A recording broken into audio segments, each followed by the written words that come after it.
Las civilizaciones antiguas alcanzaron niveles de conocimiento y sofisticación tecnológica que aún hoy desafían nuestro entendimiento. Dieron forma a la piedra con asombrosa precisión, crearon objetos que desafían toda explicación y construyeron monumentos que parecen diseñados para durar por siempre.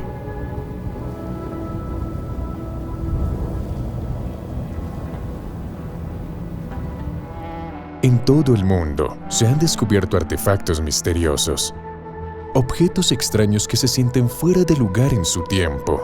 Algunos estuvieron enterrados por siglos, otros sobrevivieron casi sin cambios, planteando preguntas que la ciencia moderna aún lucha por responder.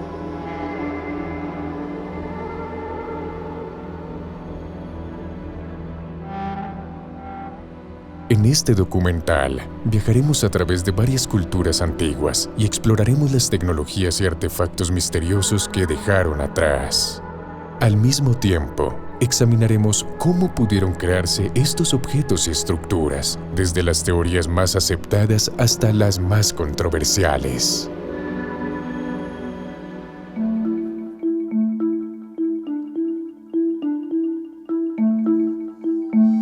Los incas fueron constructores excepcionalmente hábiles, conocidos por su trabajo preciso en piedra y construcciones a gran escala. Por esto, muchos creen que los incas no desarrollaron todo su conocimiento independientemente, sino que heredaron y refinaron técnicas de civilizaciones andinas anteriores como los Nazca, Wari y Muisca.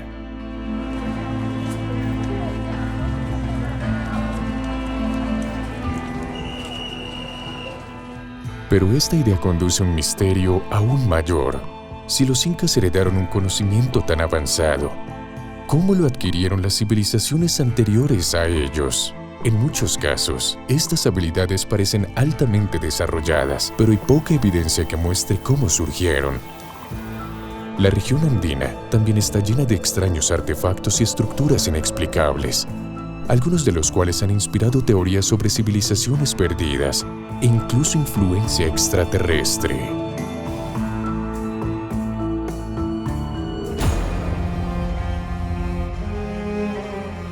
Una de las tecnologías perdidas más impresionantes de la civilización inca reside en su trabajo de la piedra y métodos de construcción. En sitios como Cusco, Sacsayhuamán y Machu Picchu, los incas construyeron estructuras masivas usando bloques de piedra cortadas con precisión y unidas sin mortero. Muchas de estas piedras pesan varias toneladas, pero encajan tan finamente que ni siquiera una hoja puede insertarse entre ellas.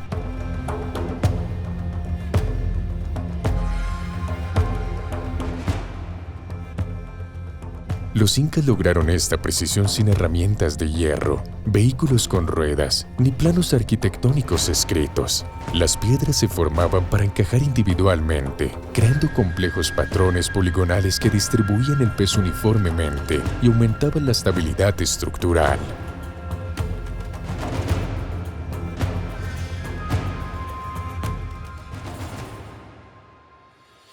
Los muros se inclinaban ligeramente hacia adentro y las esquinas se redondeaban, reduciendo los puntos de tensión y mejorando la resistencia a los terremotos.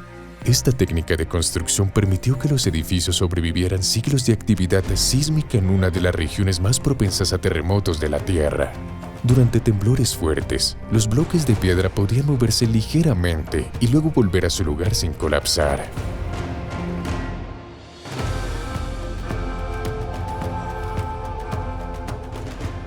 Los edificios coloniales españoles construidos después con mortero a menudo fallaban, mientras que los muros incas permanecían en pie. Pero a pesar de extensos estudios, los métodos exactos usados para medir, dar forma y encajar estas piedras siguen siendo desconocidos. No han sobrevivido herramientas, manuales ni descripciones detalladas del proceso.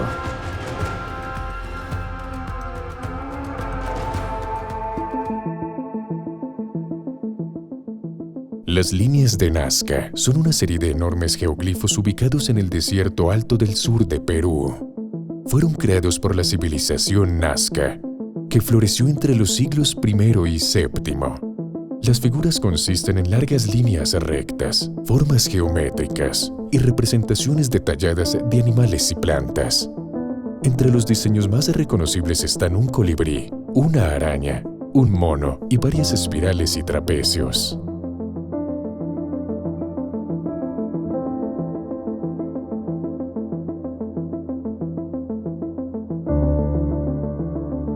En total, el sitio contiene más de 800 líneas rectas, 300 figuras geométricas y alrededor de 70 diseños biomorfos. Algunas líneas rectas se extienden por muchas millas a través del desierto. Varias figuras de animales alcanzan más de 1000 pies. La mayoría de los especialistas coinciden en que se hicieron removiendo piedras oscuras y oxidadas de la superficie del desierto. Este proceso expuso una capa de arena más clara debajo, creando un fuerte contraste visual.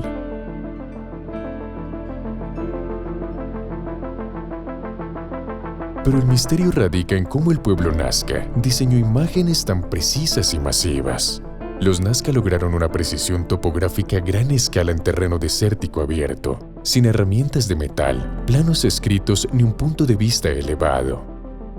Esto implica un sistema perdido de medición, coordinación y diseño especial que permitió transformar paisajes enteros en composiciones geométricas precisas. Incluso hoy, recrear tales figuras a esta escala requeriría técnicas modernas de cartografía y una cuidadosa planificación logística.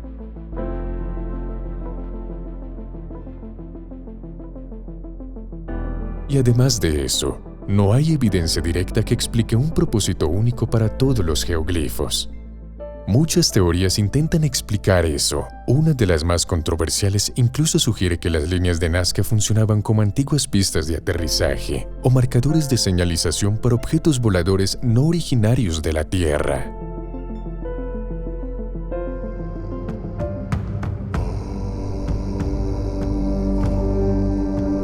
La leyenda dice que en lo profundo del altiplano colombiano, un nuevo gobernante del pueblo Muisca se paró una vez sobre una balsa de oro. Su cuerpo estaba cubierto de fino polvo de oro y ofreció votos dorados al lago como regalo a los dioses.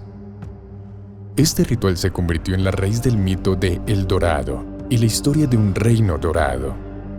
En 1969 se descubrió una pequeña balsa de oro en una cueva cerca de Pasca, Colombia. Data de alrededor del 1200 al 1500 a.C. y muestra una figura de pie en el centro de un bote, rodeada de asistentes, exactamente la escena descrita en las viejas historias.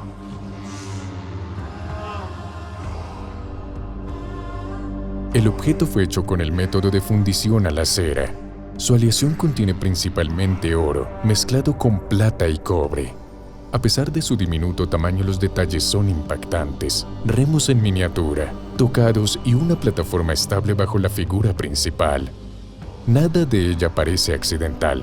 Fue creada con un propósito.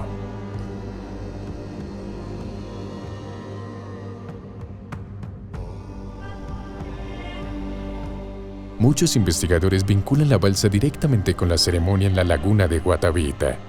El oro representaba al sol, y el lago simboliza la deidad femenina.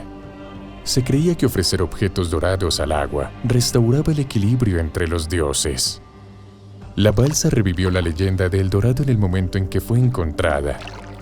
Y para muchos, sigue siendo la evidencia más cercana de que la ceremonia detrás de El Dorado no era solo un cuento.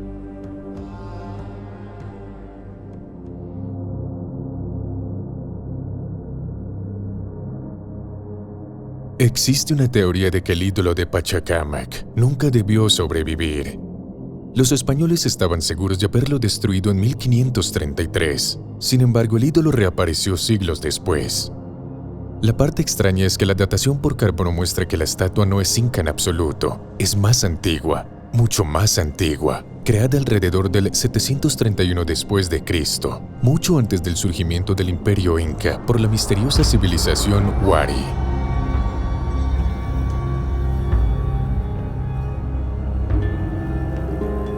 Entonces, ¿por qué había un ídolo Wari en uno de los mayores centros de peregrinación inca? Algunos dicen que los incas simplemente lo adoptaron, otros piensan que le temían. Algunos incluso susurran que el ídolo guardaba una profecía que los incas no se atrevieron a borrar. Los investigadores descubrieron rastros de pigmentos amarillos, blancos y rojos en la madera. El rojo no era sangre como muchos esperaban. Era mercurio cinabrio, traído desde 400 millas de distancia. Este es un material muy raro.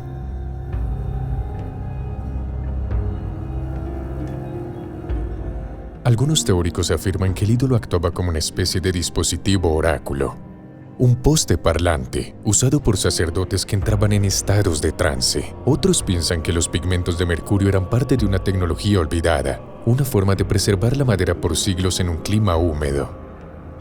Hoy solo sabemos una cosa: el ídolo de Pachacamac es más antiguo, más complejo y mucho más extraño de lo que los libros de historia sugieren.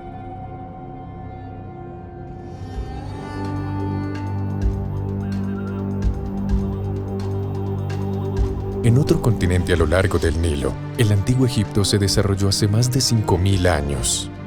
Los egipcios creían que su civilización no comenzó de la nada. Según sus propias tradiciones, hubo una era lejana conocida como Sep-Tepi, el primer tiempo, cuando seres poderosos gobernaban la tierra y establecieron los cimientos del orden, el conocimiento y la ley sagrada. Según ellos, también poseían conocimientos avanzados de astronomía, matemáticas e ingeniería.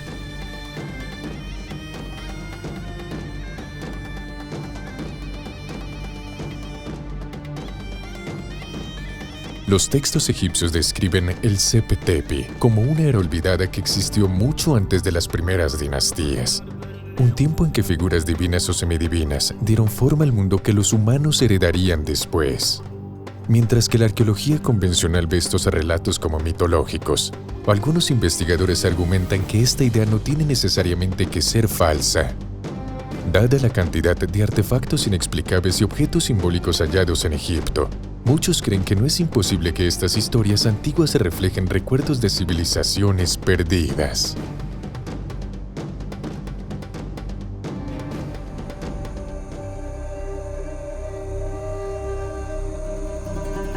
Por ejemplo, algunos de los monumentos de Egipto podrían ser mucho más antiguos de lo aceptado oficialmente. La Gran Esfinge y partes de la meseta de Giza han estado en el centro del debate por décadas. Ciertas características geológicas como los patrones de erosión en el recinto de la Esfinge han llevado a algunos investigadores a sugerir una exposición a fuertes lluvias, una condición que situaría su construcción miles de años antes de lo que permiten las cronologías tradicionales.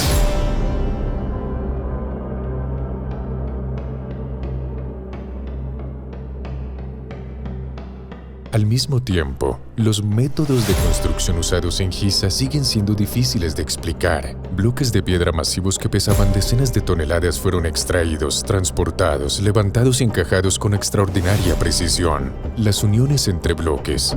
Este nivel de exactitud se logró sin herramientas de hierro, maquinaria motorizada ni instrumentos de medición modernos. Cómo se mantuvo tal precisión de manera constante en todo un complejo monumental sigue sin estar claro.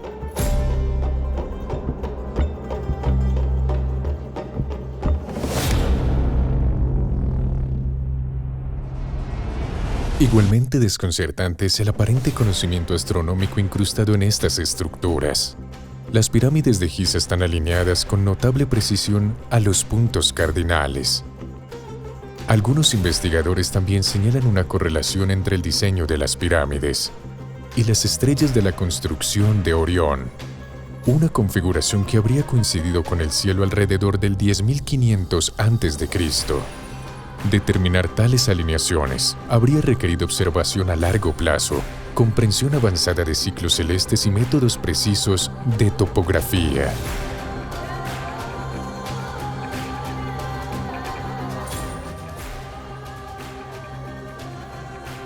Los dioses egipcios se describen como portadores de conocimiento, enseñando arquitectura, astronomía, agricultura y leyes. Para algunos, este simbolismo representa un mito. Para otros, puede preservar recuerdos de maestros reales y altamente avanzados de un pasaje lejano. Ya sea que estos elementos apunten evidencia que respalde el concepto de Sep-Tepi o inspiren teorías sobre contacto extraterrestre. Una cosa queda clara: La tecnología y el conocimiento reflejados en los monumentos más antiguos de Egipto continúan planteando preguntas que están lejos de ser respondidas por completo.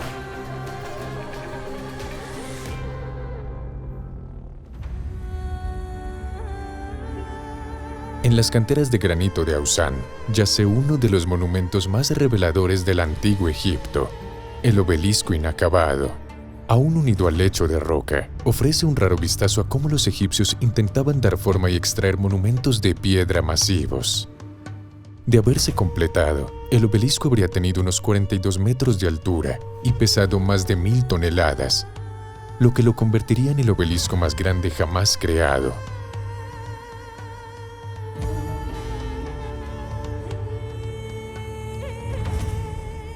El proyecto suele datarse en el reinado de Hatshepsut en el siglo XV a.C. Su abonado se explica usualmente por la aparición de grietas en el granito, lo que hizo que la estructura fuera demasiado inestable para transportarla o erigirla. Si bien esto explica por qué se dejó el obelisco, no explica completamente cómo se talló un bloque tan enorme con tanta precisión en primer lugar.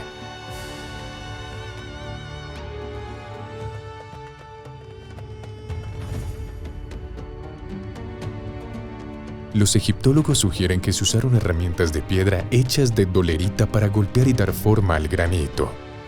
Sin embargo, el granito es extremadamente duro y producir superficies lisas y rectas a esta escala, usando solo herramientas de piedra manuales, plantea serias dudas técnicas.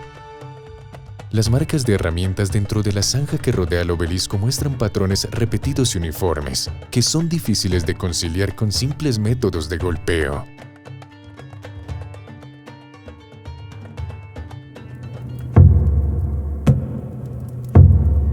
El disco de Sabú fue descubierto en 1936, dentro de la tumba del príncipe Sabú en Saqqara. Data de la primera dinastía de Egipto, hace más de 5000 años. El objeto está tallado en esquito frágil, una piedra que se rompe fácilmente bajo presión. A pesar de esto, su forma es precisa, delgada e inesperadamente compleja. El disco tiene 3 lóbulos curvos y un eje central. Por su diseño, algunos investigadores creen que tal forma está muy por delante de la tecnología conocida en ese periodo, y nunca se ha encontrado un objeto similar en Egipto ni en ningún otro lugar.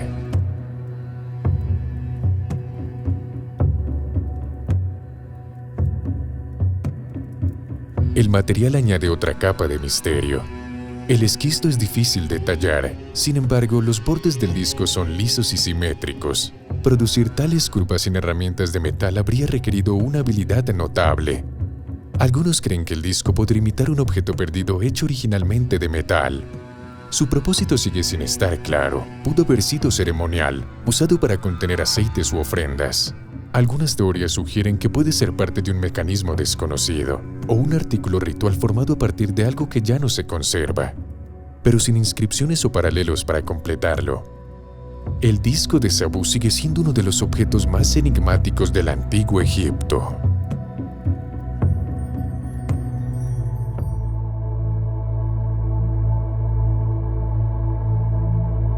El cuchillo fue adquirido en El Cairo en 1914, en una pequeña tienda de antigüedades. Se encontró en 2 piezas separadas, un mango de marfil y una hoja de sílex. Los expertos confirmaron que ambos pertenecían al mismo objeto, elaborado hace más de 5000 años.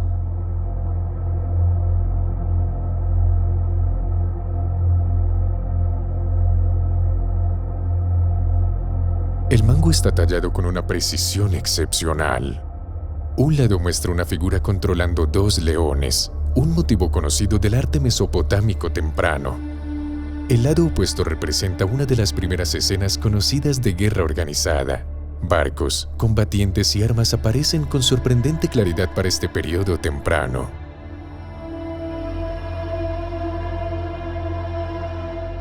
La hoja se forma a partir de sílex utilizando técnicas avanzadas de lascado ondulado. Su borde delgado y simetría sugieren un uso ceremonial más que un combate.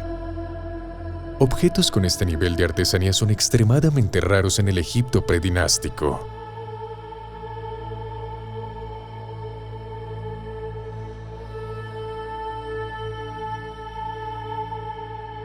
El cuchillo indica un contacto temprano entre Egipto y Mesopotamia. Sus motivos siguen siendo artísticos que no eran nativos del Valle del Nilo. Esta conexión aparece siglos antes de que surgieran las primeras dinastías egipcias. El artefacto ahora se conserva en el Museo del Louvre. Su descubrimiento reveló un intercambio cultural mucho más antiguo de lo que se creía anteriormente.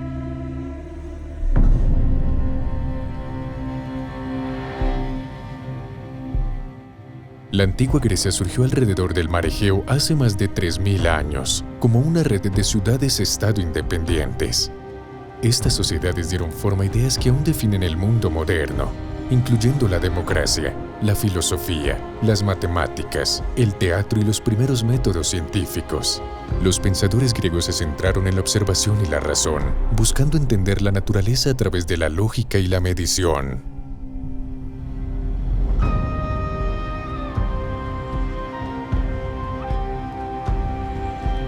Antes de la Grecia clásica, culturas egeas anteriores como los minoicos desarrollaron sistemas avanzados de artesanía y comunicación simbólica. Esta tradición no desapareció. Continuó a través del periodo helenístico y más tarde a través del Imperio Bizantino. Una civilización de habla griega que preservó y expandió el conocimiento antiguo durante la Edad Media.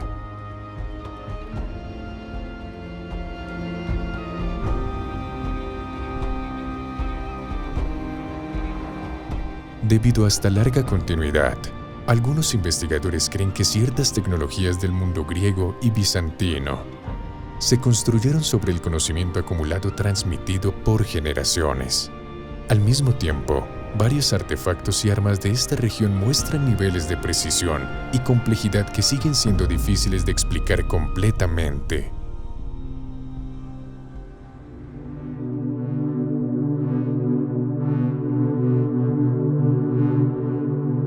Muchos lo llaman la primera computadora en la historia humana. Es un dispositivo de bronce de más de 2000 años de antigüedad, descubierto en un naufragio frente a la costa de Anticitera en 1901. El mecanismo consta de docenas de engranajes interconectados, dispuestos con niveles de precisión no visto de nuevo hasta la Edad Media. Se cree que modelaba los movimientos del Sol, la Luna y los planetas, prediciendo eclipses e incluso el ciclo de los antiguos Juegos Olímpicos.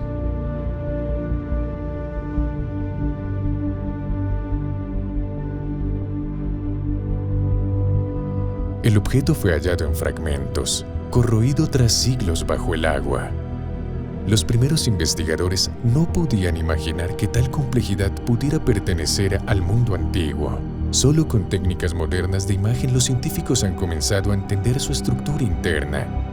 Su constructor es desconocido, aunque a menudo se mencionan nombres como Arquímedes.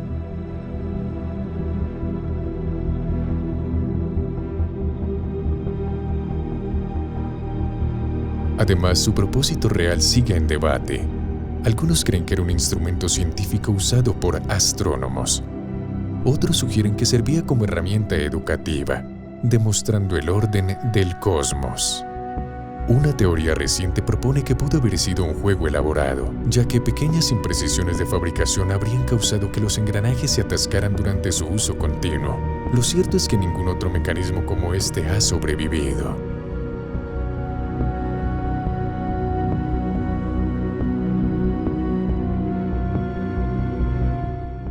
El disco de Festos fue descubierto en 1908 en el Palacio Minoico de Festos en la isla de Creta.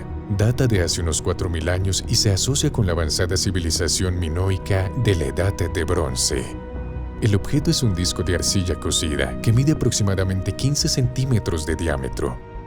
Ambos lados están cubiertos con una espiral de símbolos estampados presionados en la arcilla blanda antes de la cocción. En total, el disco muestra 241 símbolos creados a partir de 45 signos distintos.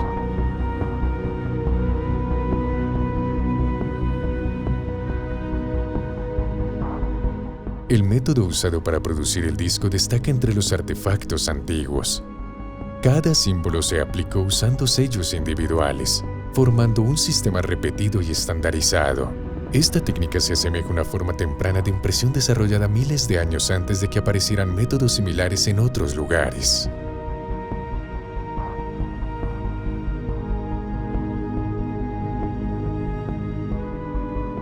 Los símbolos en sí presentan un enigma sin resolver. No coinciden claramente con ninguna escritura antigua conocida de Creta o del Mediterráneo en general. Los eruditos los asocian con un posible sistema de escritura perdido o una forma aislada de comunicación. El propósito del disco también permanece abierto a interpretación. Los investigadores proponen conexiones con rituales religiosos, textos ceremoniales o mensajes simbólicos.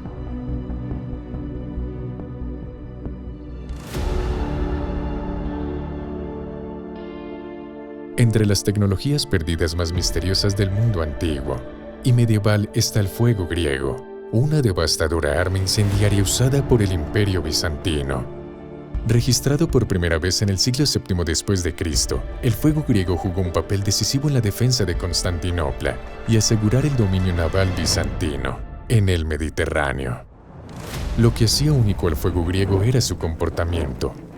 Podía arder en el agua, adherirse a superficies y resistir la extinción por medios ordinarios. Los relatos históricos describen que continuaban ardiendo incluso cuando los barcos intentaban apagarlo con agua de mar. Se decía que solo sustancias como arena, vinagre fuerte u orina vieja eran efectivas contra él. Esto por sí solo lo distinguía de las armas incendiarias anteriores.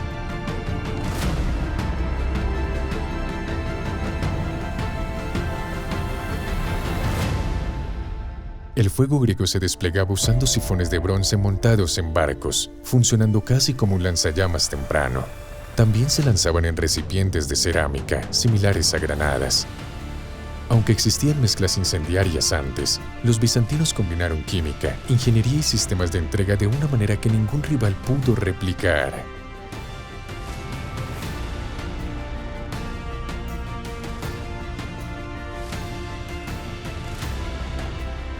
La composición exacta del fuego griego sigue siendo desconocida.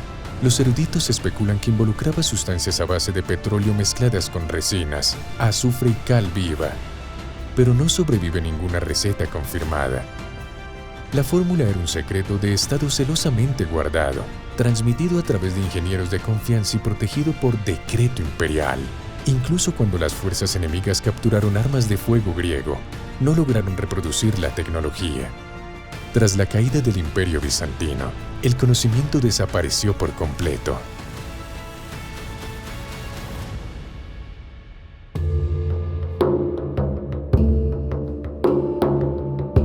En Mesoamérica, mucho antes del contacto europeo, poderosas civilizaciones como la Olmeca y la Maya desarrollaron sociedades complejas con conocimientos avanzados de astronomía, matemáticas, arquitectura y cronometraje. Monumentos de piedra masivos, calendarios precisos y una planificación urbana sofisticada aparecen temprano en su historia, a menudo sin evidencia clara de un desarrollo gradual.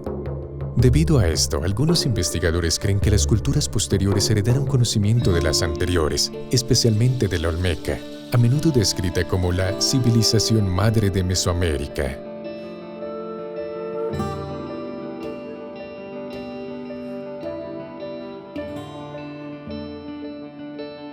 En las tierras bajas del sur de México, se descubrieron enormes rostros de piedra enterrados bajo la tierra y la vegetación.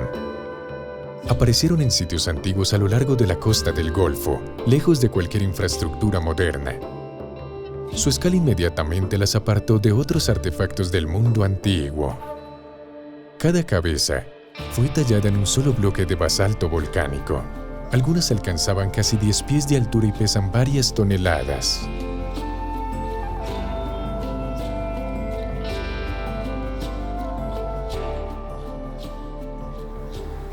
El basalto usado para crear estas cabezas se originó en las montañas de Tuxtla.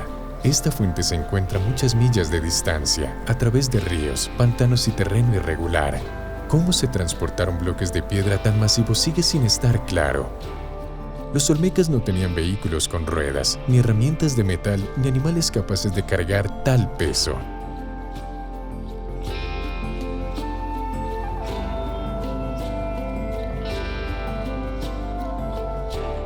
Además, no sobreviven registros escritos que expliquen a quién representan estas figuras. Algunas de las cabezas fueron enterradas o reposicionadas deliberadamente, sugiriendo acciones intencionales cuyo significado se desconoce. Los investigadores a menudo asocian las cabezas con gobernantes o autoridad de élite, sin embargo sin evidencia directa. Las cabezas colosales olmecas siguen siendo uno de los misterios más duraderos de la antigua Mesoamérica.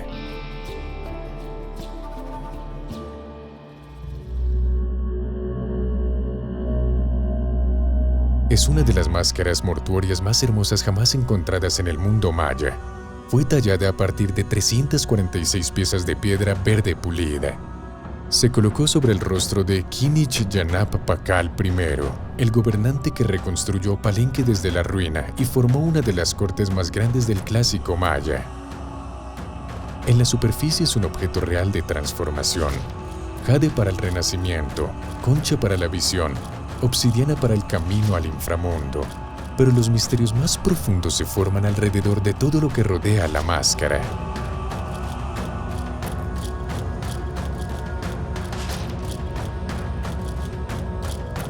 Fue descubierta en 1952, sellada dentro de una cámara oculta bajo el Templo de las Inscripciones.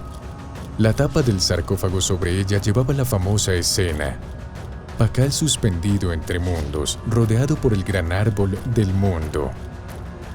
Los eruditos lo leen como cosmología. Otros fuera de la academia ven motores, palancas y fuego. Ven a un hombre reclinado como si estuviera en una máquina. Ven tecnología donde los arqueólogos ven mito.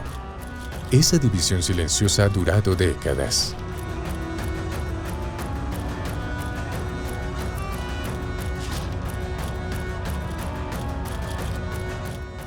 Hubo dudas también sobre el esqueleto.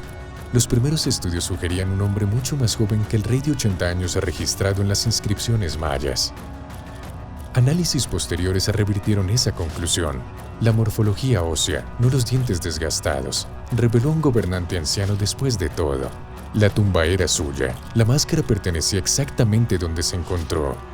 Sin embargo, incluso hoy, nadie puede explicar completamente por qué una máscara funeraria tallada hace más de 13 siglos parece tan extrañamente familiar a nuestra percepción de los alienígenas.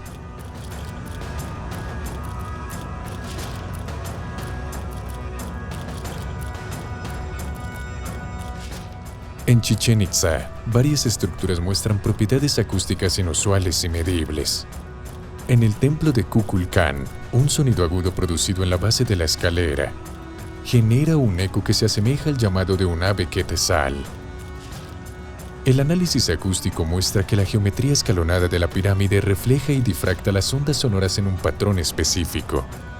Múltiples ecos se combinan en un sonido corto de alta frecuencia. Este efecto es consistente en todos los lados de la estructura y puede reproducirse de manera confiable.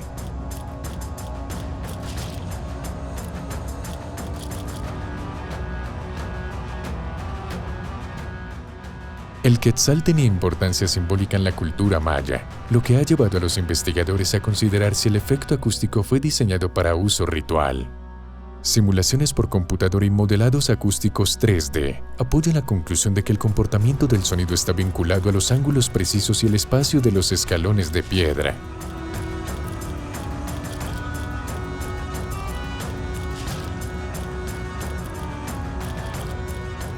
El gran juego de la pelota en Chichén Itzá también demuestra un control acústico avanzado. Sus largas paredes paralelas reflejan el sonido eficientemente, permitiendo que el habla viaje a través de grandes distancias con una pérdida mínima de claridad. Ciertas ubicaciones dentro de la cancha funcionan como puntos de susurro, donde los sonidos silenciosos pueden escucharse claramente en el extremo opuesto. Esto habría sido útil para ceremonias públicas y actuaciones controladas.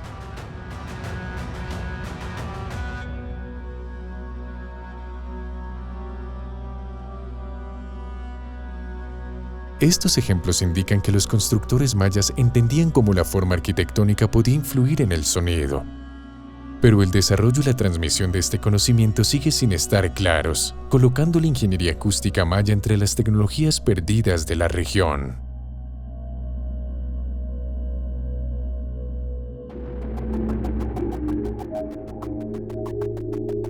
Los mayas desarrollaron uno de los sistemas de cronometraje más sofisticados del mundo antiguo.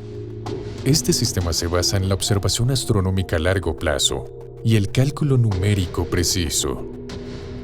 Los astrónomos mayas rastreaban los movimientos del Sol, la Luna y los planetas con notable precisión. Su sistema de calendario se basaba en múltiples ciclos entrelazados, incluyendo un ciclo ritual, un año solar y una cuenta continua de días que se extendía mucho hacia el pasado y el futuro. Estos ciclos permitían correlacionar fechas a través de generaciones sin reiniciarse ni desviarse.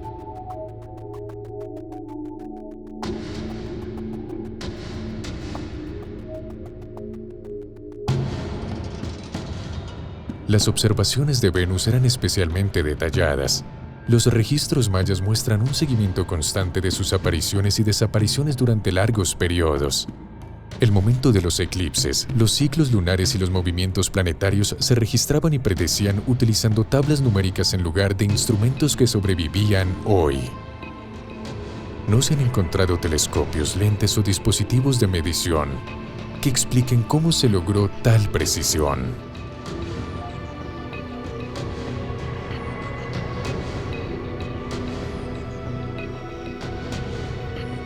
Este conocimiento se aplicaba directamente a la vida ritual, la agricultura y la autoridad política. Las ceremonias, fases de construcción y eventos importantes se programaban según patrones celestiales. La arquitectura misma se usaba como herramienta de medición. Ciertos edificios y complejos se posicionaban para marcar eventos solares y planetarios a través de la luz, la sombra y la alineación. Lo que hace que este sistema sea difícil de explicar es su plenitud temprana. Los calendarios aparecen completamente formados con poca evidencia arqueológica que muestre etapas experimentales.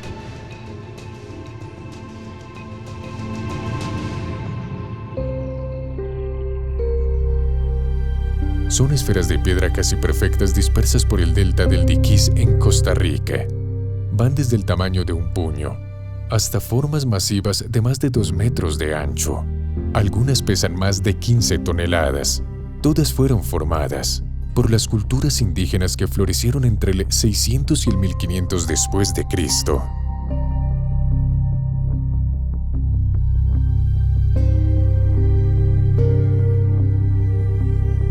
Las esferas están talladas principalmente en grano de orita. La piedra fue traída de canteras distantes y trabajada usando martillos de piedra, abrasión y pulido repetido. Por supuesto, no está claro cuánto tiempo tomó completar cada esfera, pero la inversión de trabajo fue significativa.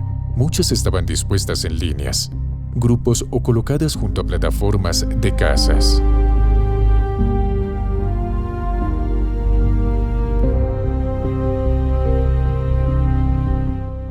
Los investigadores proponen varias explicaciones. Las esferas pueden haber marcado las residencias de individuos de altos estatus. Pueden haber servido roles ceremoniales o haber estado alineadas con eventos celestiales. Algunos ejemplos pequeños se encontraron en tumbas, sugiriendo una conexión simbólica con el más allá. Otros grupos parecen diseñados para reflejar historias, constelaciones o ideas cosmológicas.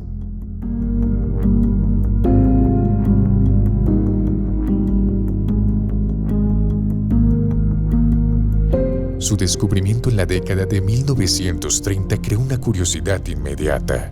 Trabajadores que limpiaban la selva para plantaciones de banano descubrieron decenas de esferas, muchas parcialmente enterradas.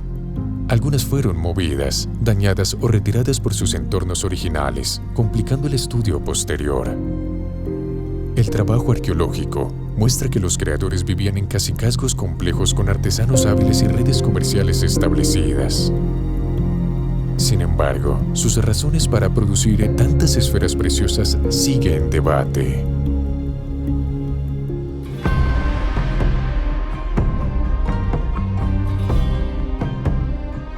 La antigua Mesopotamia es a menudo llamada la cuna de la civilización. Entre los ríos Tigris y Éufrates, algunas de las primeras ciudades, sistemas de escritura, leyes y arquitectura monumentales surgieron hace más de 7000 años. Aquí los humanos organizaron por primera vez sociedades complejas, registraron conocimientos en tabletas de arcilla y desarrollaron tecnologías que dieron forma al mundo antiguo.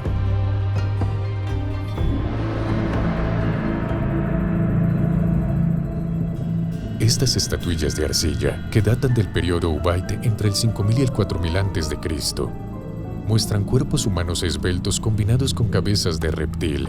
Sus ojos tienen forma de almendra, sus rostros son afilados y muchas parecen llevar cascos o hombreras protectoras. Algunos sostienen bastones o cetros, mientras que otras cargan infantes que comparten los mismos rasgos que un lagarto.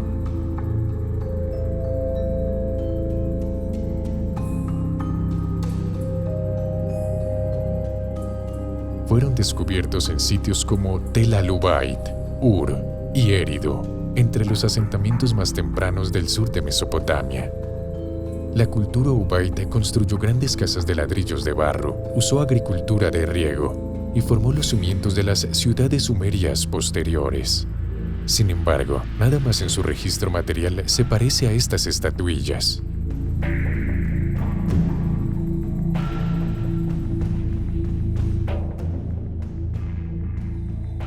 Algunos arqueólogos creen que representan deidades o figuras sacerdotales, tal vez vinculadas a la fertilidad, la justicia y la autoridad ritual. Otras sugieren que los rasgos reptiles eran simbólicos, expresando ideas sobre transformación, roles chamánicos o seres mitológicos. La postura de una madre amamantando a un niño indica que eran objetos significativos, incluso si su papel exacto no está claro. La apariencia inusual también ha alimentado teorías modernas sobre extraterrestres y los llamados mitos reptilianos. Estas ideas dependen más de la imaginación popular que de la arqueología, pero persisten porque las estatuillas no tienen una explicación confirmada.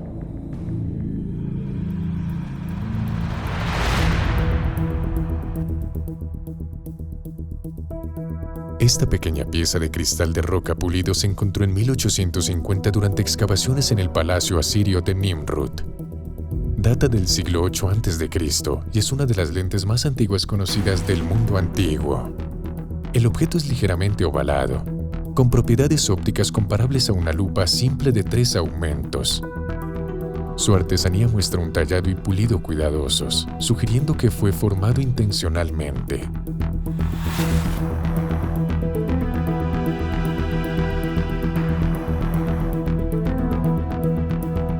La lente pudo haber sido usada para trabajos prácticos. Algunos investigadores creen que los artesanos la usaban para agrandar detalles finos al tallar marfil, metal o piedras preciosas.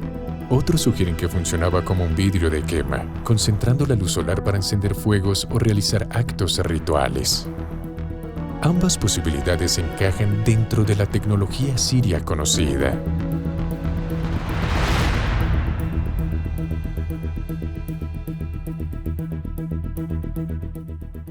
Una teoría más especulativa propone que era parte de un telescopio temprano. Esta idea fue introducida por Giovanni Pettinato, quien argumentó que tal instrumento podría explicar las avanzadas observaciones astronómicas de Asiria. Sin embargo, la lente es imperfecta, con distorsiones e irregularidades que limitan su claridad. Tampoco hay registros que describan instrumentos ópticos en textos neoasirios. Debido a esto, la mayoría de los eruditos dudan que sirviera algún propósito científico.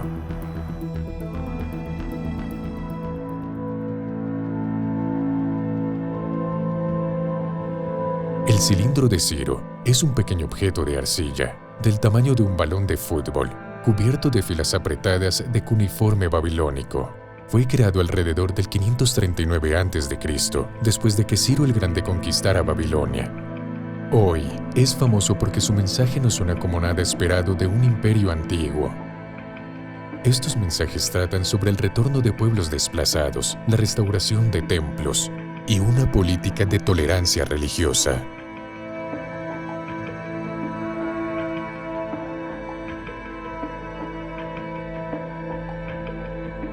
El cilindro describe cómo Ciro entró en Babilonia pacíficamente, reparó santuarios destruidos y envió grupos deportados de vuelta a sus tierras natales.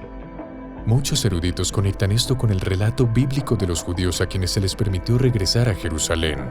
Por esta razón, el artefacto es a menudo llamado la primera carta de derechos humanos.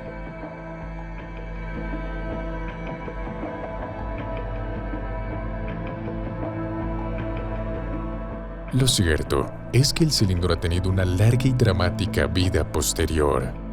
Desde su descubrimiento en 1879, ha dado forma a la retórica política, influido en la identidad nacional en Irán, alimentado debates sobre la ley antigua e incluso viajando en giras internacionales bajo fuerte seguridad. Copias de él aparecen en edificios gubernamentales, museos e incluso las Naciones Unidas.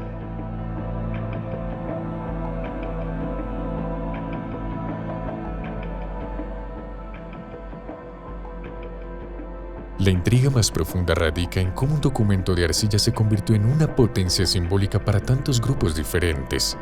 Cada era lo reinterpretó. Los escribas antiguos lo usaron como propaganda real.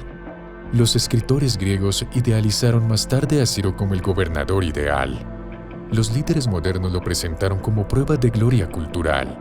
Los políticos lo han invocado para apoyar desde movimientos de derechos humanos hasta narrativas nacionales. Solo un artefacto y 2 milenios y medio de significados cambiantes.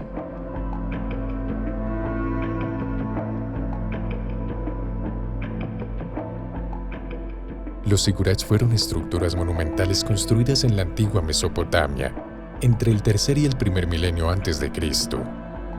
Varias civilizaciones, incluyendo sumerios, arcadios, babilonios y asirios, los construyeron. A diferencia de las pirámides de piedra, los zigurats se edificaron en un entorno dominado por el limo del río, inundaciones y recursos de piedra limitados. Esto requiere un enfoque de construcción diferente.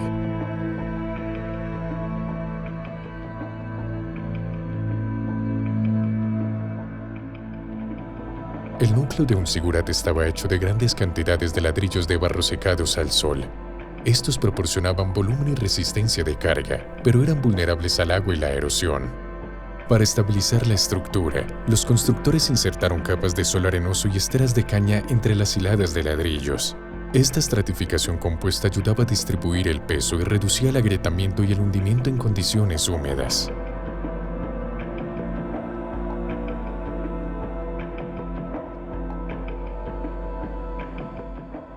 El exterior estaba protegido con ladrillos cocidos, a menudo unidos con betún, un asfalto natural. Esta capa exterior resistía la lluvia y la erosión y ayudaba a preservar la estructura durante largos periodos. Algunos zigurats también incorporaban aberturas de drenaje para permitir que la humedad escapara, evitando la saturación del núcleo de ladrillo de barro.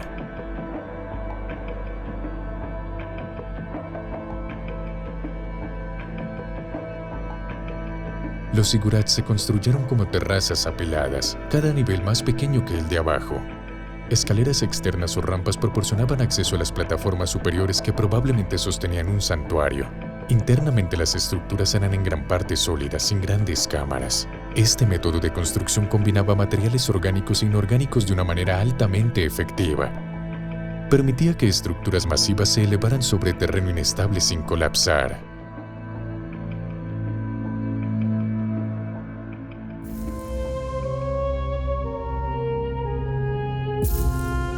Fue descubierta en la década de 1930 cerca de Kuyut Rabu, cerca del actual Bagdad, y data del periodo parto o sasánida temprano, entre aproximadamente el 150 a.C. y el 250 después de Cristo. El objeto consiste en una jarra de terracota que contiene un cilindro de cobre, con una varilla de hierro colocada dentro. La abertura estaba sellada con asfalto, lo que sugiere que el recipiente alguna vez contuvo un líquido. A primera vista, la construcción parece simple, sin embargo sus componentes se asemejan mucho a los de una celda eléctrica básica.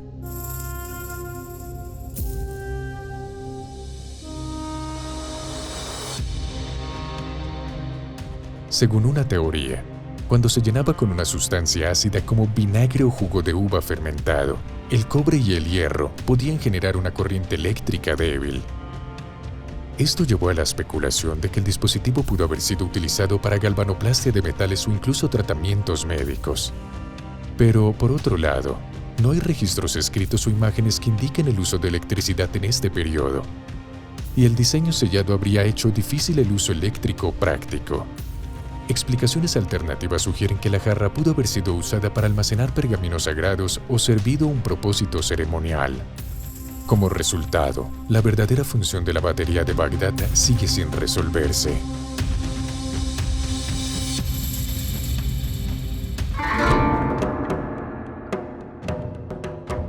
La antigua China se desarrolló independientemente de otras civilizaciones tempranas. Sin embargo, produjo tecnologías complejas, metalurgia a gran escala y pensamiento científico avanzado en una etapa muy temprana.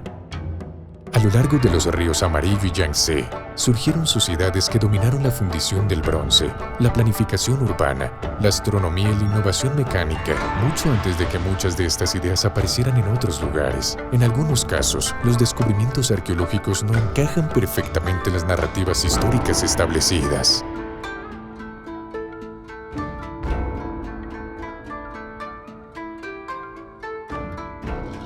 Fueron descubiertas en el sitio arqueológico de Sanxingdui en el suroeste de China. Las máscaras datan de la dinastía Shang, alrededor del 1600 al 1046 a.C., aunque algunos investigadores creen que podrían ser aún más antiguas. Inmediatamente destacan por su apariencia inusual. Grandes ojos saltones, cejas afiladas y orejas anchas que no se asemejan a ningún otro estilo de arte chino antiguo.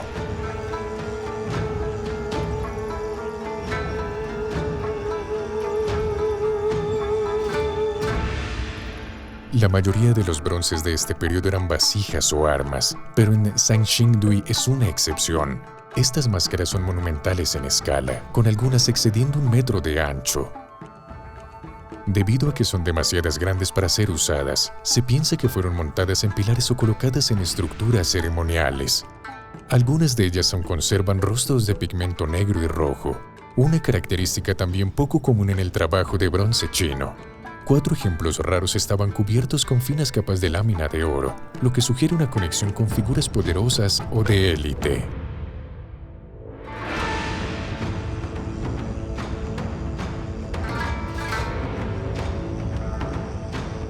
Los arqueólogos también descubrieron cabezas de bronce con rasgos similares. Son huecas por dentro y pudieron haber estado unidas alguna vez a cuerpos de madera. Algunos eruditos proponen que las máscaras y cabezas representan dioses, antepasados o especialistas en rituales. Todos estos objetos fueron descubiertos destrozados y quemados dentro de 2 grandes fosos. Si esta destrucción fue parte de un acto ceremonial o causada por conflicto es desconocido. Debido a que la antigua civilización Shu no dejó registros escritos, el significado de las máscaras permanece sin resolver.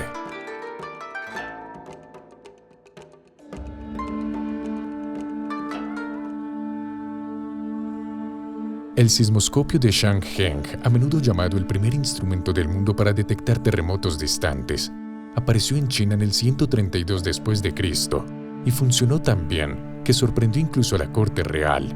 Pero hoy, su mecanismo interno exacto todavía es desconocido. Ningún dispositivo original sobrevivió y solo quedan descripciones escritas.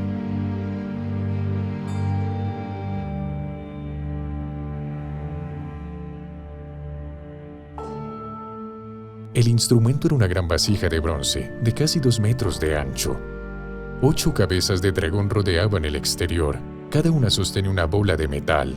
Debajo de ellas se sentaban 8 sapos de bronce con la boca abierta. Cuando ocurría un terremoto, a veces a cientos de kilómetros de distancia, un dragón soltaba su bola. El sonido de la caída alertaba a los funcionarios. La dirección del sismo se identificaba por el dragón que la soltaba. El exterior está bien descrito. El interior es el misterio.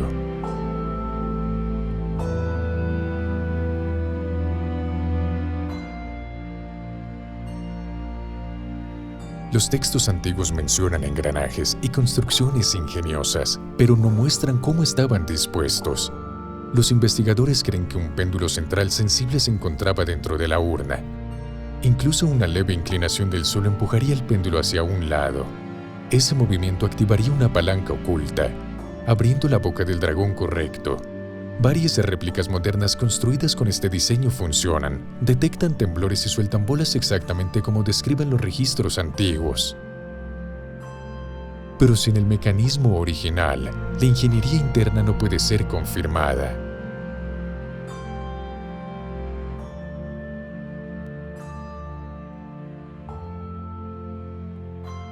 Estos discos de piedras circulares fueron descubiertos en 1938 en las montañas Bayan Hart en la frontera de China y el Tíbet. Cada disco supuestamente lleva un surco de doble espiral que irradia desde un agujero central, con marcas que se asemejan a jeroglíficos en miniatura. La historia comienza con una expedición dirigida por Chi Pu Tei, quien encontró cientos de tumbas poco profundas en un sistema de cuevas remoto. Los esqueletos dentro eran inusualmente pequeños, con cráneos grandes, lo que provocó especulaciones tempranas sobre una población desconocida en la región.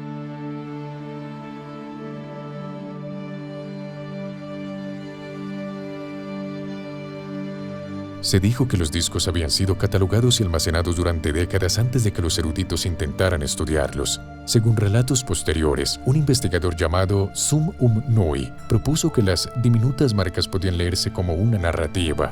Su interpretación sugirió un cuento de viajeros bajando de las nubes. Un detalle que eventualmente alimentaría recuentos más dramáticos. La falta de publicaciones verificables, sin embargo, hizo difícil evaluar la afirmación.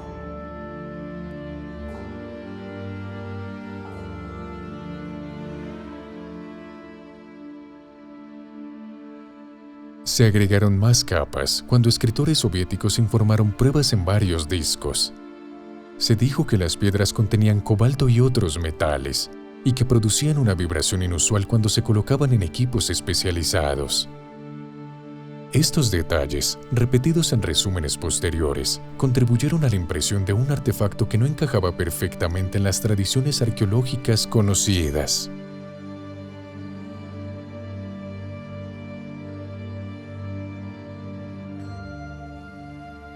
Un obstáculo para el estudio serio es que no se pueden rastrear ejemplos confirmados de los discos hoy. Las fotografías muestran objetos similares a los discos bicomunes, pero sin inscripciones legibles. Debido a este rastro fragmentado de afirmaciones, las piedras de Dropa ocupan un espacio entre la arqueología y el folclore.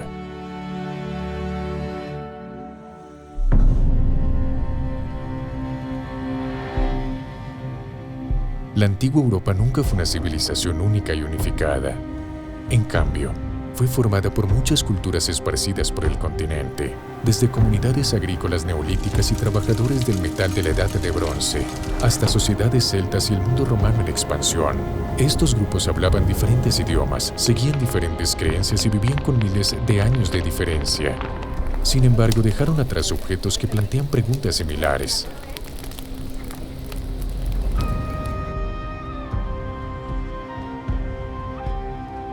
Los primeros 3 ejemplos fueron encontrados en 1889 en la tumba de un niño en Folkton, en el norte de Yorkshire.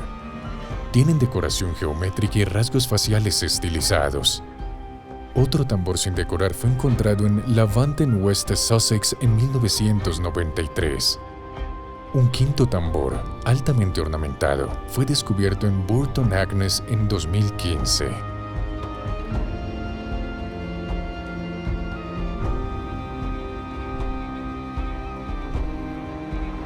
El ejemplo de Burton Agnes fue enterrado con una bola de tiza, un alfiler de hueso y los restos de 3 niños. Uno de los niños fue datado entre 3005 y 2890 a.C. Los motivos en los tambores se asemejan a diseños encontrados en bolas de piedra neolíticas y otros objetos rituales.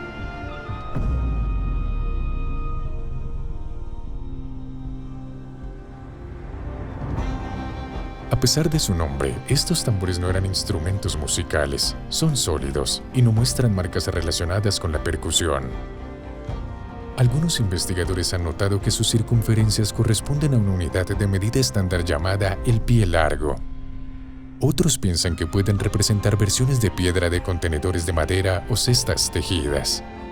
También hay teorías que vinculan sus marcas geométricas con observaciones astronómicas tempranas. Su ubicación en tumbas de niños sugiere un propósito simbólico o ceremonial, pero la función exacta todavía es desconocida.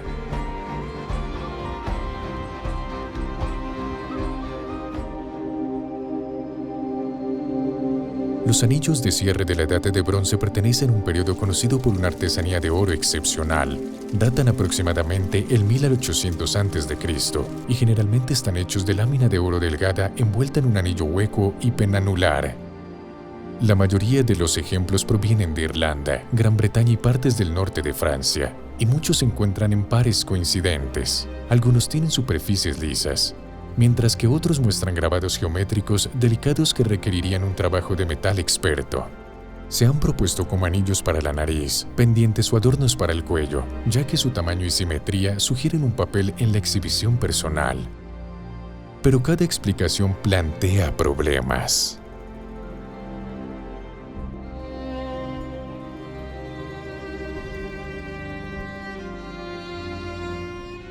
Su construcción interna, la agudez de algunos bordes y su peso relativamente altos lo harían incómodos de usar en la cara o las orejas.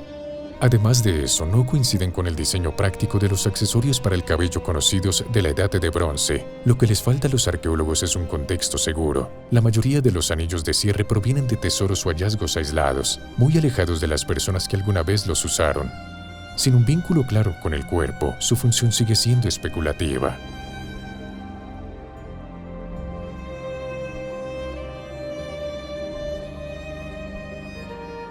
Sin embargo, nuevos descubrimientos pueden ofrecer pistas.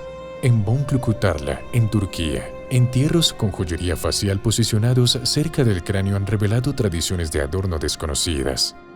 Estos hallazgos muestran que la ornamentación antigua podía seguir reglas diferentes a cualquier cosa vista en periodos posteriores, y alientan a los investigadores a reevaluar objetos cuya función parece imposible de explicar.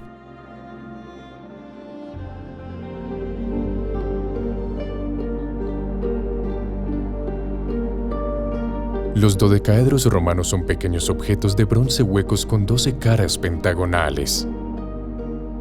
Datan de entre los siglos II y IV después de Cristo y aparecen en las provincias noroccidentales del Imperio Romano.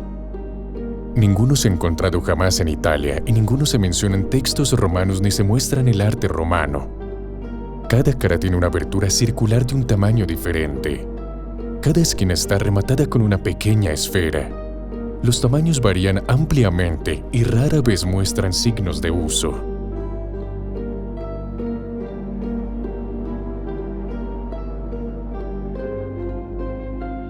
Los arqueólogos los han encontrado en tumbas e incluso fosos de basura. Para ellos, esto era una señal de que no se usaban para un propósito único y universal. Se han propuesto muchas ideas.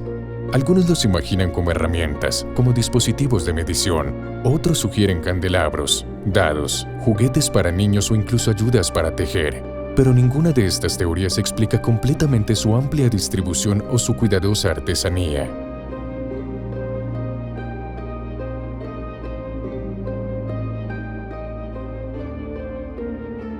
Una interpretación simbólica ha ganado más atención en años recientes.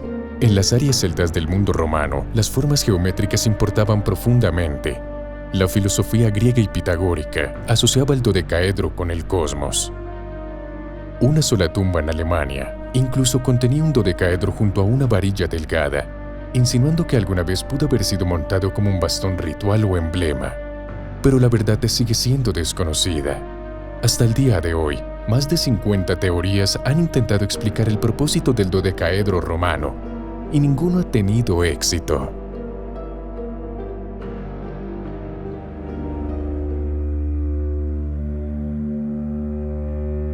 La copa de Licurgo es una copa de vidrio romana del siglo IV después de Cristo. A primera vista, parece verde, pero cuando la luz pasa a través de ella, la copa se vuelve de un rojo intenso. Este cambio de color es la clave de su misterio. Los científicos confirmaron en la década de 1990 que el vidrio contiene nanopartículas de oro y plata de unos 50 a 70 nanómetros de ancho. Estas partículas dispersan la luz de diferentes maneras, creando el efecto dicroico. Es el ejemplo conocido más temprano de materia manipulada a nanoescala.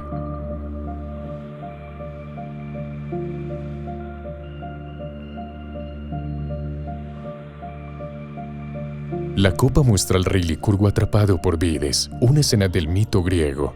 Es una rara copa jaula, tallada para que las figuras exteriores se mantengan libres del cuerpo principal del vidrio. La pregunta principal sigue sin resolverse. Los artesanos romanos lograron este efecto mediante una técnica deliberada o por contaminación accidental con polvo de metal de los talleres.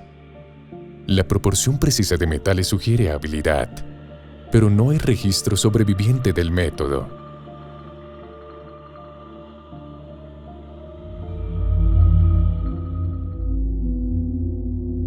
Cuando cazadores de tesoros descubrieron una placa de bronce corroída cerca de Nebra en 1999, no tenían idea de lo que habían encontrado. El objeto resultó ser la representación más antigua conocida del cosmos.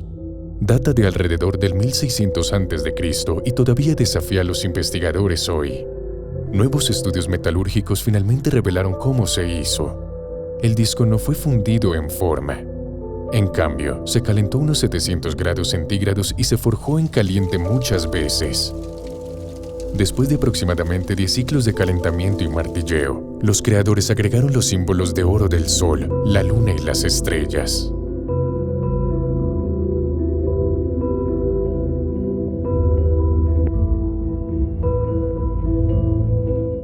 Crear un disco de bronce delgado y perfectamente formado de más de 30 centímetros de ancho requería una habilidad impresionante. Los artesanos entendían cómo controlar el calor, la estructura del metal y la tensión. Dieron forma al disco sin agrietarlo y luego colocaron incrustaciones astronómicas precisas en la parte superior. El disco fue enterrado más tarde como una ofrenda ritual. Cuando la policía lo recuperó en 2002 durante una operación encubierta, mostraba siglos de pátina, pero signos claros de trabajo experto.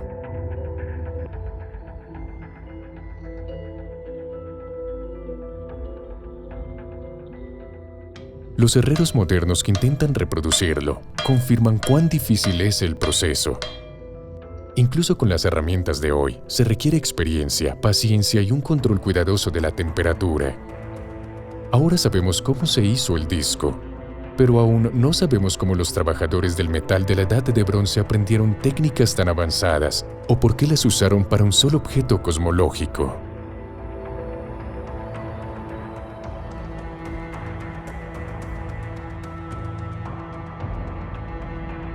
La piedra de Cogno es uno de los paneles de talla de roca más grandes y detallados de Europa. Fue registrado por primera vez en 1887 cerca de Clydebank, Escocia. A través de su superficie de 13 metros, aparecen más de 90 tallas de copas y anillos, dispuestas en espirales, canales y patrones geométricos tallados alrededor del 3000 a.C.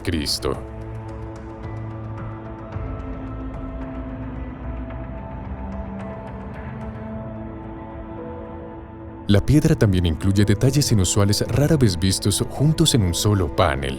Hay una cruz precristiana, tallada mucho después de los motivos originales. Junto a ella hay dos conjuntos de huellas, cada uno con solo 4 dedos.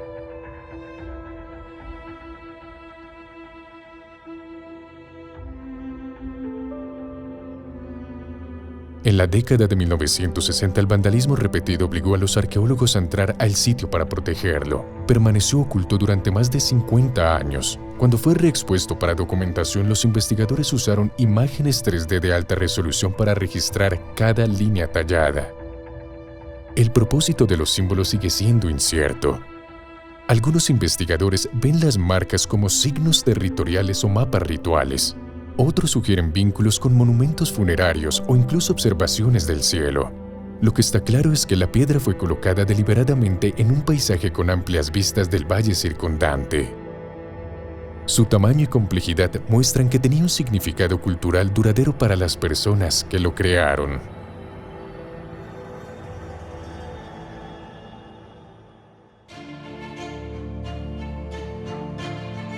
La tecnología detrás del concreto romano fue desconocida durante mucho tiempo, a pesar de que muchas estructuras romanas sobreviven durante casi 2000 años. Puertos, puentes, acueductos y cúpulas construidos en la antigüedad permanecen en pie, a menudo en entornos que destruyen rápidamente el concreto moderno. Los romanos usaban un aglutinante hidráulico hecho de cal y ceniza volcánica conocida como puzzolana. A diferencia del cemento moderno, esta mezcla reaccionaba químicamente con el agua, incluida el agua de mar, para formar compuestos extremadamente estables. Cuando se mezclaban, los materiales producían estructuras de silicato de calcio que aumentaba la resistencia con el tiempo en lugar de debilitarse.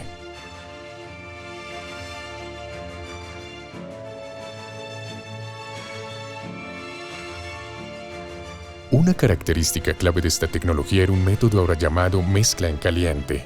Los romanos combinaban cal viva con ceniza volcánica antes de agregar agua. Este proceso creaba calor y dejaba pequeños clastos de cal reactiva dentro del concreto. Durante siglos se pensó que estas inclusiones eran defectos. Análisis científicos recientes han demostrado lo contrario. Cuando se forman grietas y entra agua, los clastos de cal reaccionan y liberan calcio. Nuevos cristales minerales crecen dentro de las grietas, sellándolas naturalmente. Esto le da al concreto romano una propiedad de autocuración no encontrada en materiales modernos.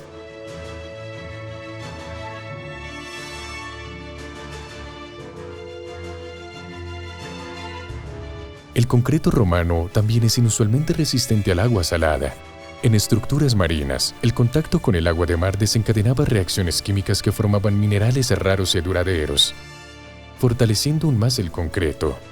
El concreto moderno típicamente se corroe bajo las mismas condiciones. Hoy los científicos pueden reproducir partes de la receta, pero la tradición tecnológica completa detrás del concreto romano sigue siendo uno de los logros de ingeniería más impresionantes y particularmente perdidos del mundo antiguo.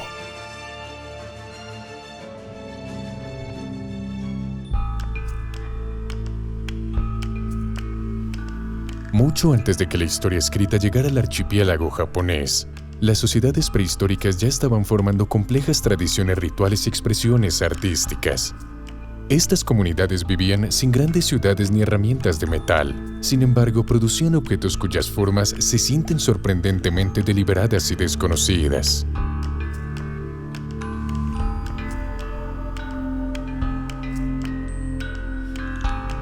Estas figurillas de arcilla prehistóricas del período Jōmon de Japón fueron creadas en algún momento entre el 14.000 y el 400 a.C. Los ejemplos más distintivos son los llamados dogu de ojos saltones, con ojos de gran tamaño y redondeados. Sus cuerpos son cortos y anchos, con caderas amplias, piernas pequeñas y superficies estampadas que sugieren ropa, armadura o decoración ritual.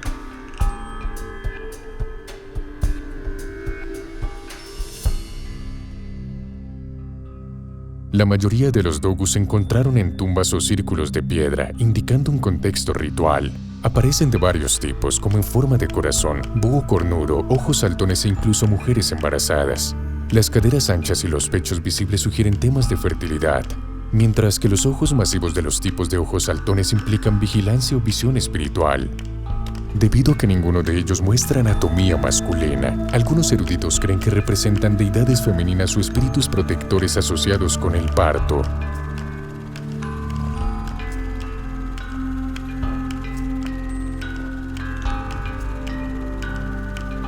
Otras interpretaciones los vinculan a prácticas chamánicas. Los grandes ojos pueden simbolizar estados de trance o comunicación con lo sobrenatural, similar a las figuras votivas de la antigua Mesopotamia. Su ubicación constante en áreas ceremoniales refuerza la idea de que los dogus se usaban en rituales religiosos en lugar de la vida diaria. Pero un detalle llamativo es que muchas figurillas fueron rotas intencionalmente antes del entierro. Este daño deliberado tal vez sugiere el fin de una función ritual, y tal vez no. Para el comienzo del periodo Yayoi, los dogu desaparecieron por completo.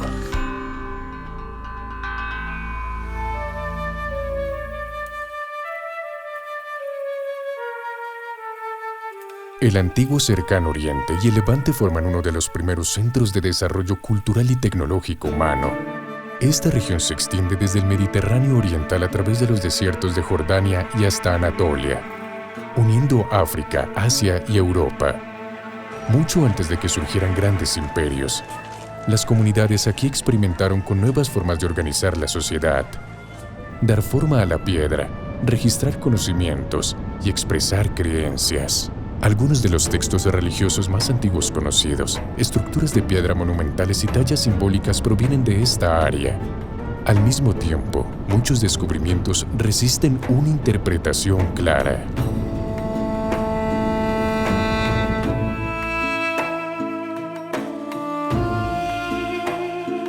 Los rollos del Mar Muerto son una colección de manuscritos antiguos descubiertos en cuevas cerca del Mar Muerto.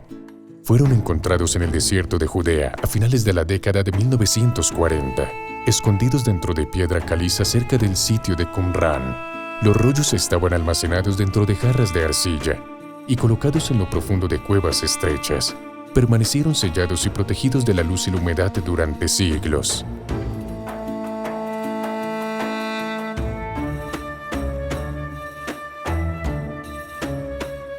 Después de su descubrimiento, los investigadores identificaron cientos de manuscritos separados. La mayoría estaban fragmentados, mientras que solo unos pocos sobrevivieron de forma casi completa. Algunos rollos contienen las versiones conocidas más antiguas de textos bíblicos. Otros describen reglas de la vida diaria, pureza ritual, disciplina comunal y un estricto orden social. Pero a pesar de décadas de estudio, muchas preguntas permanecen sin respuesta. Todavía no está claro quién decidió esconderlos y, más importante aún, ¿por qué?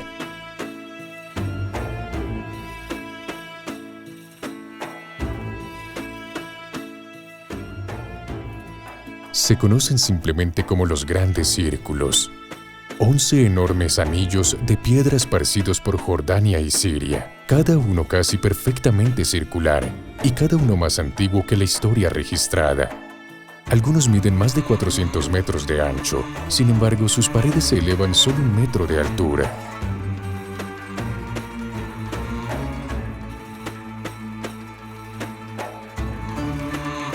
Fueron documentados por primera vez en la década de 1920. En ese momento, su escalera era difícil de captar desde el suelo. Solo con imágenes aéreas modernas, su precisión se volvió inconfundible. Desde arriba, cada círculo parece diseñado intencionalmente. Y además de eso, no se han encontrado herramientas, inscripciones ni entierros dentro de ellos. No hay señal clara de habitación. Debido a las paredes bajas, claramente no podrán haber contenido animales y no ofrecen un propósito defensivo obvio.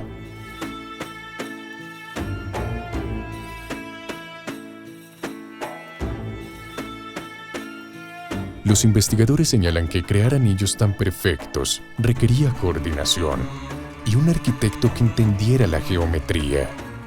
Algunos los comparan con geoglifos, otros los ven como marcadores de límites o espacios de rituales en un paisaje que contiene miles de construcciones antiguas del desierto.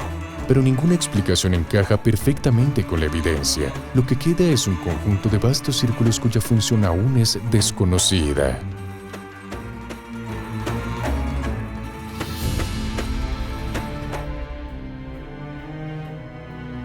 En Karahantepe, en el suroeste de Turquía, los arqueólogos descubrieron recientemente un pilar de 11.000 años de antigüedad con un rostro humano tallado en él. El pilar mide unos 135 centímetros de alto y muestra una nariz clara, ojos profundos y una mandíbula definida.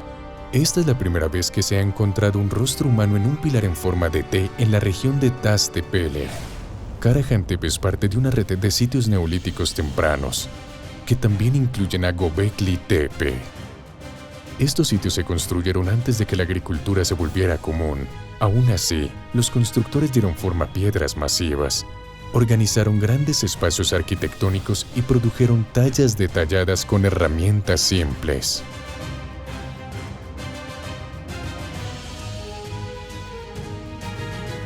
Los pilares en forma de T en esta región han mostrado brazos, manos, cinturones y vestimentas antes, pero faltaba un rostro.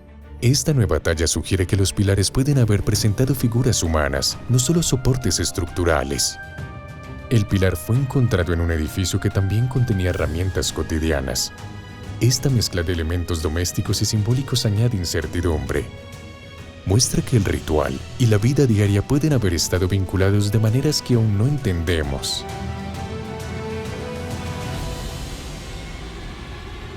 Otros descubrimientos en Karahantepe incluyen cabezas talladas, figuras de animales y varios pilares en forma de falo, todos con habilidades precisas de trabajo en piedra. La artesanía muestra una planificación cuidadosa y una técnica controlada, a pesar de que esta comunidad no tenía escritura y una agricultura limitada.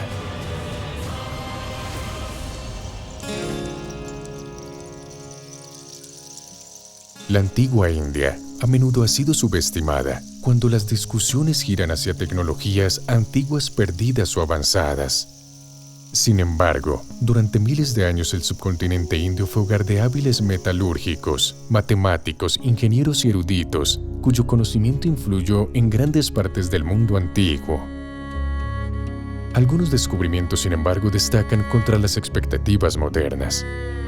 Sugieren un nivel de comprensión técnica que es difícil de situar dentro de las líneas de tiempo históricas simples.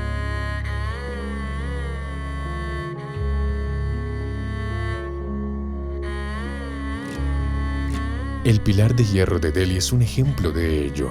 Tiene más de 1600 años de antigüedad, forjado durante el reinado del emperador Gupta Chandragupta II. Pesa más de 6 toneladas y se eleva más de 7 metros. Alguna vez estuvo coronado con un capitel decorativo que lo marcaba como un monumento real. Sus inscripciones son claras, pero su superficie es donde comienzan las preguntas.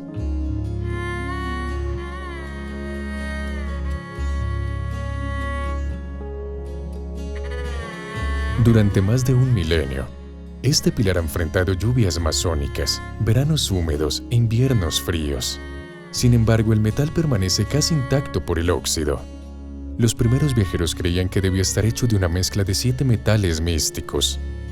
Otros se preguntaban si fue creado por una tradición metalúrgica perdida que ya no podemos reproducir.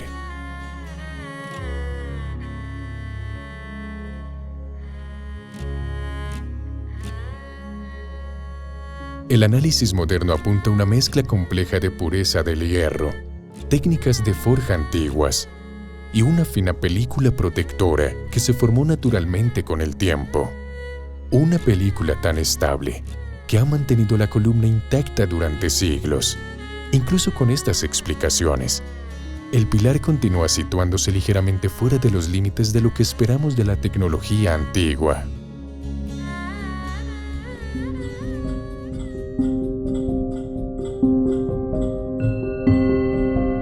No todos los artefactos inusuales pertenecen a civilizaciones claramente definidas. Algunos aparecen como objetos aislados, separados de culturas, líneas de tiempo o tradiciones tecnológicas conocidas.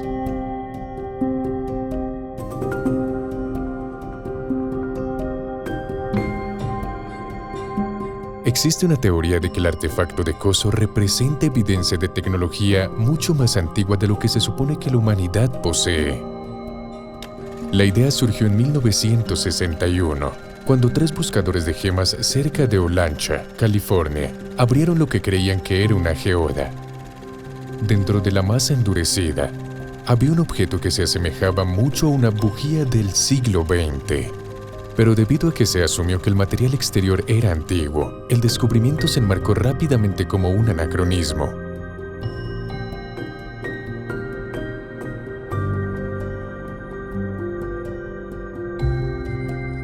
La estructura del artefacto contribuyó a esta impresión. Un aislante similar a la porcelana sostenía un eje metálico central, y rastros de cobre corroído aparecían a su alrededor. Fotografías de rayos X tomadas en ese momento mostraron formas consistentes con hardware hecho por el hombre en lugar de una formación natural. Informes tempranos también notaron fragmentos de concha incrustados en la cabeza exterior, dando la apariencia de gran antigüedad geológica.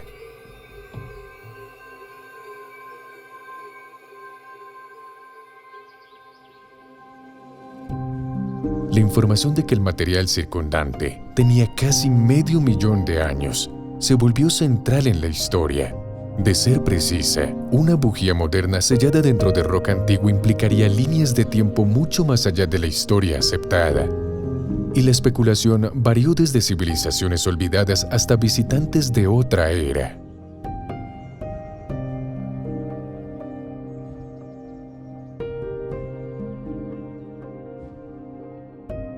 Este mapa del mundo fue dibujado en 1513 por el almirante y cartógrafo otomano Piri Reis. Se basa, según sus propias inscripciones, en cartas anteriores, griegas, árabes, portuguesas y varios mapas atribuidos a Cristóbal Colón. La pieza sobreviviente muestra el Atlántico, la costa de África Occidental y el borde oriental de las Américas. Lo que lo hace inusual es la masa de tierra bosquejada a lo largo del margen inferior, una forma que algunos interpretan como la costa antártica.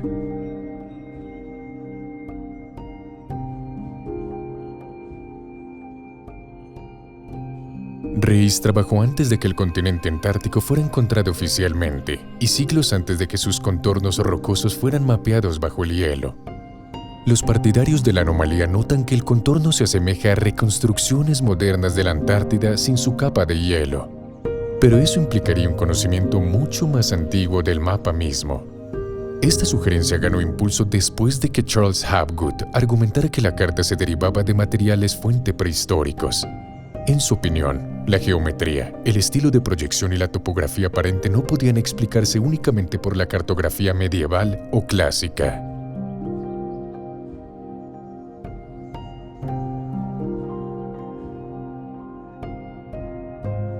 Otros investigadores ofrecen una lectura más fundamental. Proponen que la forma del sur refleja una interpretación extendida de América del Sur, mapeada imperfectamente durante los primeros viajes a lo largo de su costa. Las características a lo largo de los Andes y la plataforma argentina parecen coincidir mejor con América del Sur que con la Antártida, reduciendo la necesidad de teorías más distantes. En esta explicación, las proporciones inusuales resultan de combinar múltiples cartas fuentes desalineadas en una sola imagen compuesta. Pero aún así, ¿podemos estar realmente seguros de eso?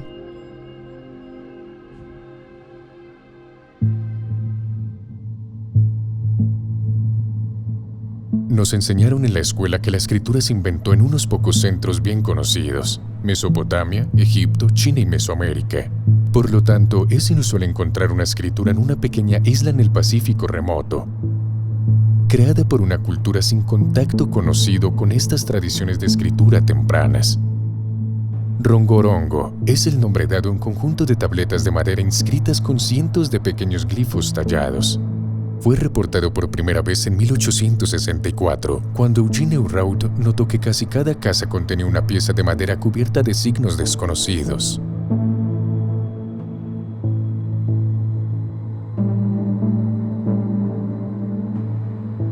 La escritura corre en un patrón conocido como bustrófedon inverso.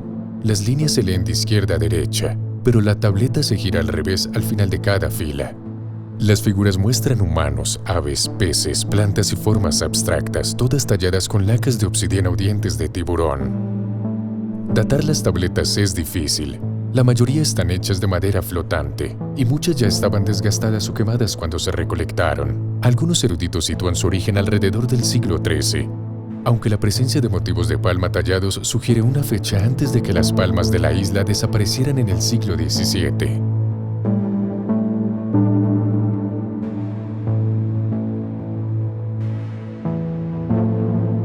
Los intentos por descifrar los glifos no han producido consenso. Hay muy pocos textos sobrevivientes y muy poco conocimiento del Rapa Nui antiguo para probar hipótesis lingüísticas.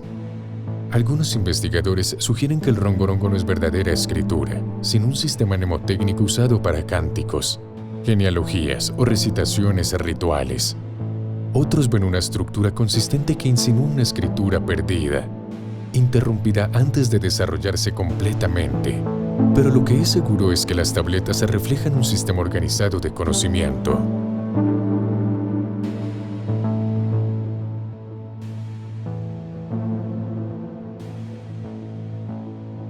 Las esferas de Klerksdorp son objetos pequeños, oscuros e inusuales, lisos encontrados en roca de 3.000 millones de años de antigüedad en Sudáfrica. Los mineros las descubrieron dentro de capas blandas de pirofilita cerca de Ottosdal. Estas esferas destacan porque parecen diseñadas. Muchas son casi perfectas en forma. Algunos tienen surcos limpios y paralelos que corren por el medio, casi como marcas en una pieza hecha a máquina. Para un observador casual, no parecen naturales en absoluto. ¿Cómo puede algo dentro de una roca tan antigua parecer tan preciso?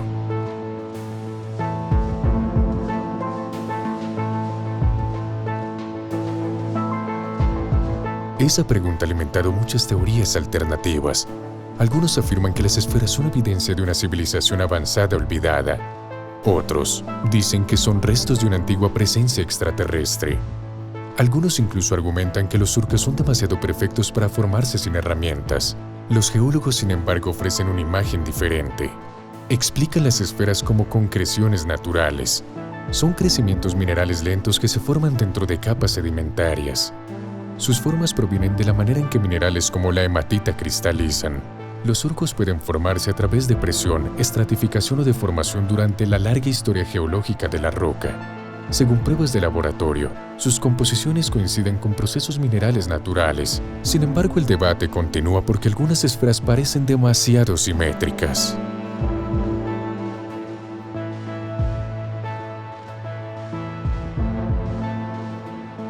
El penique de Maine es una moneda de plata nórdica del siglo VI hallada lejos de cualquier sitio vikingo conocido. Surgió en 1956 en el sitio arqueológico Goddard en Brooklyn, Maine, un asentamiento costero rico en artefactos indígenas. Entre miles de herramientas de piedra y fragmentos de cerámica, la pequeña moneda destacó de inmediato. Más tarde fue identificado como un penique noruego, acuñado entre 1065 y 1093 después de Cristo.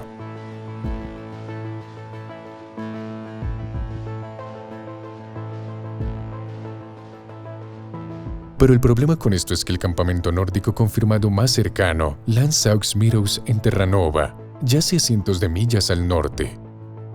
No hay evidencia de que los vikingos navegaran el Golfo de Maine, pero la moneda es indudablemente auténtica. Muestra desgaste natural, corrosión por entierro prolongado y un estilo consistente con la acuñación escandinava de finales del siglo VI. Entonces, ¿cómo terminó un penique de plata acuñado en la Noruega del siglo VI en un asentamiento nativo americano?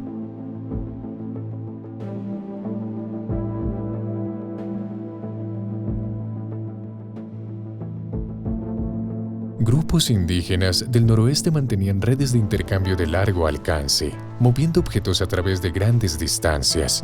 La moneda pudo haber pasado de comunidad en comunidad antes de terminar en Maine.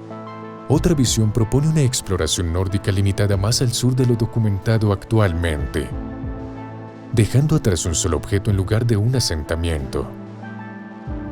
Algunos consideran la posibilidad de un engaño moderno, pero estudios de los patrones de corrosión y la huella del suelo argumentan fuertemente en contra.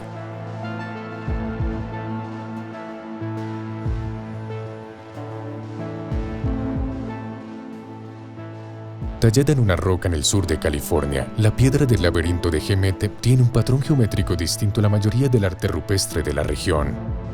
Es una serie de giros rectilíneos apretados dispuestos en un cuadro tipo laberinto. La precisión de las líneas ha sido notada a menudo, y el diseño general se asemeja a símbolos que aparecen en culturas mucho más allá de América del Norte. Nunca ha sido fechada firmemente, tampoco ha sido vinculada a un grupo específico. Algunos creen que su simetría sugiere planificación matemática en lugar de simple decoración.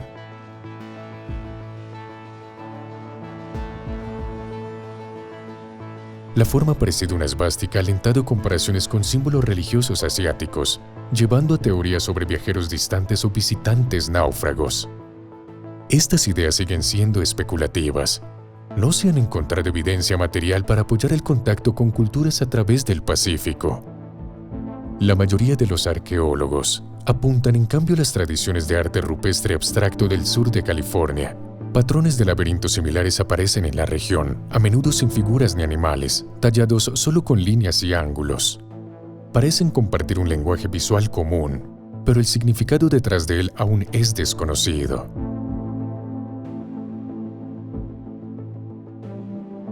¿Por qué se talló un laberinto tan intrincado aquí? ¿Y qué mensaje llevaba para las personas que alguna vez pasaron por este cañón?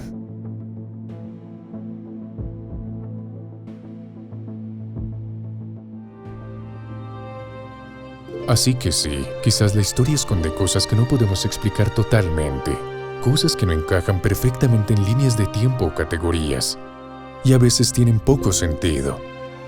Pero en conjunto nos recuerdan que la historia de la tecnología humana no es ni simple ni completa. Lo que llamamos perdido puede no haberse ido para siempre, solo espera ser entendido. Antes de irte, Comparte en los comentarios desde dónde nos ves y cuál es el artefacto antiguo más extraño en tu región. Mantengan sus mentes abiertas y hasta que nos volvamos a encontrar.